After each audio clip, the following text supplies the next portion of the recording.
When I close my eyes, the sky in my dreams is a deep, dark blue.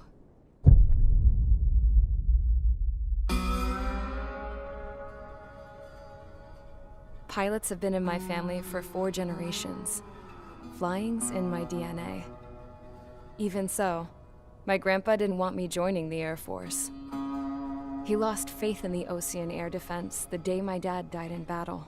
You know, Abby, I wish you could see what it's like up there. Cruising above the clouds, the dark blue of the stratosphere. Nothing beats being at the controls and seeing it from the cockpit. Look here. Gramps tossed a magazine over to me with an article. Unmanned fighters are no longer a dream, it read. Pilots taking to the skies will soon be a distant memory. I don't see anything good coming from that. Know what? Lying smack dab in the middle of the desert west of here, there's a bunch of planes from the last war. Some of them have been mothballed, but most of them are just rusted piles of junk waiting to be scrapped. Gramps was really good friends with the super there, so he got to take whatever he wanted, no questions asked. That's how we got the parts to build our own plane. Now, when I say we, I mean me, my grandpa, and his old war buddies. I cut my teeth working with those geezers. They taught me their skills and some dirty jokes. But with their aging eyeballs and whatnot, I ended up having to do most of the work myself. I was at the airstrip doing some flight training when I saw it. A prototype drone. It wasn't much of a plane, more of a trash can with wings. Laugh at it all you want, kid. But technology's always changing. If you don't keep up with it, it'll leave your ass behind. It took 6 years and 8 months to get that engine running. And it took us another 1.5 years after that to finally get the balance of the airframe just right. I'd gone from being a little girl to, well, still a girl, just older. But now, I was all alone.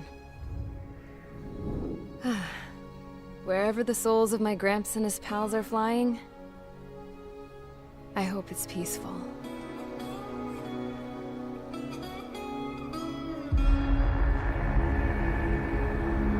Then, finally, I was ready to break the sound barrier. All this plane could do was take off, accelerate, and fly up.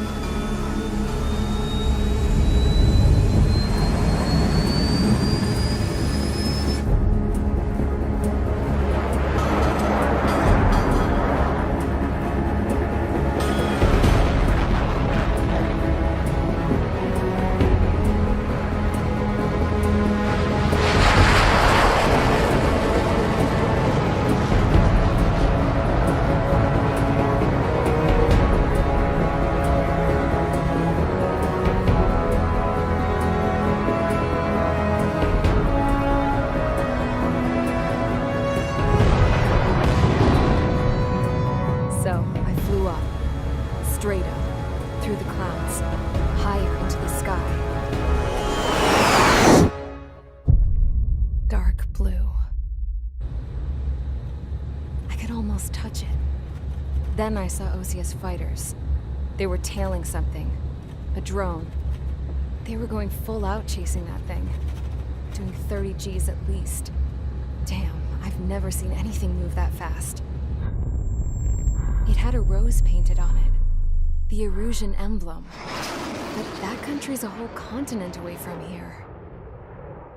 Right. You should have put him on a vest with me, you piece of junk. Should have built a return too.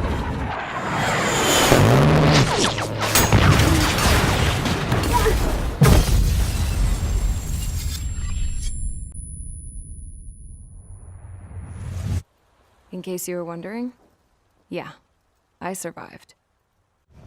I crashed in a bombed-out Ocean Air Force base, then got arrested for breaking wartime aviation laws or some crap. The world went from being at peace to being at war, all in the blink of an eye. I'm Princess Rosa Cassette Delise of the Kingdom of Erusia. Today, Ocean airstrikes have shattered the lives of countless Erusians. Their attacks practically leveled the school I went to. It is heartbreaking. Tragic. I was tried, found guilty, and stuffed into a cargo ship. For company, I had some court-martialed soldiers. And remember those mothballed planes I told you about before? They were loaded on the ship, too. We headed off down south for several days, and then swung east. That's how I got here. I was thousands of kilometers from Erusia, on the opposite side of the Yuzian continent. For a port, it was dull as hell. It had 3 rusty patrol boats, and the base? The fences were topped with razor wire, the tower had a searchlight and machine guns, and a truck with a gun turret was parked in front of the gate.